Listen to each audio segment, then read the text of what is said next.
Since email is a very prevalent form of introduction these days, especially B2B, I wanted to devote an entire chapter to make sure your email introductions are as effective as possible. Have you ever had an email introduction that worked? Have you ever had one that didn't work? What seems to make some effective and some not so effective? The truth is, if the relationship between the referral source isn't that strong, or the referral prospect just isn't interested, or timing isn't right for them, it's hard to make any kind of introduction work. One good thing about email introductions is that they are easy for the referral source. Someone who might not want to take the time to call a colleague about you usually will find it easy to bang out a quick email. Since this is a common form of introduction, I have 3 important guidelines on how to make the most of an email introduction. First, make sure your referral source CCs in the email. Don't assume that they know to do this. Remind them.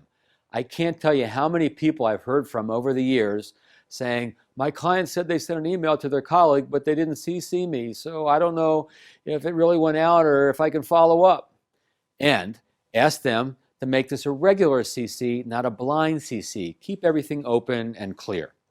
Second, consider having 1 or 2 or 3 simple templates you can send to your referral source to help them craft their email.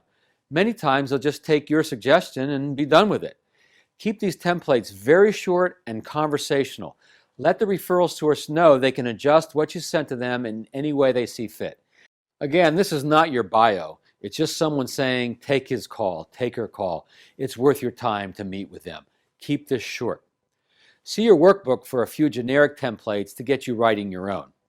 Sending this template after a client has agreed to introduce you to 1 or more people will also serve as a nice reminder to the client to do what they said they would do.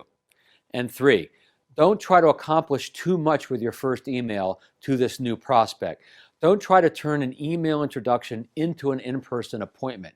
I suggest you first go for a brief phone appointment on which you ask some good questions, demonstrate your knowledge of their type of business, qualify them for your business to make sure neither of you waste your time, and then go for an in-person appointment.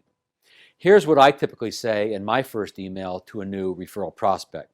Laura, I see that Mike has been saying nice things about the work I've done for him and his sales force. I'd like to present myself as a resource to you. May we set up a 5 to 10 minute phone call to get our conversation started.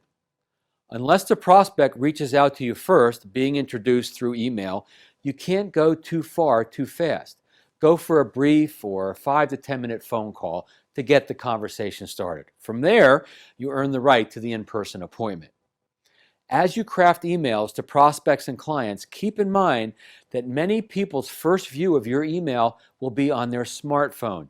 Even a short email can look like a book on a smartphone. Write your emails assuming they're reading it on a smartphone. Before I send you to your chapter test, I'd like to address how you handle a client who wants to introduce you with a text. Personally, I wouldn't usually text a brand new prospect. However, if this is how your referral source and their friend or colleague communicate, they can send a text and then you can follow up with an email or a phone call. I suggest you have a sample text typed up and ready to hand to your referral source as they pick up their phone to execute the text. This should be very short.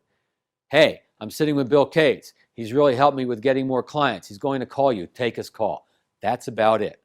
Also on this piece of paper can be 1 or 2 templates for an email introduction.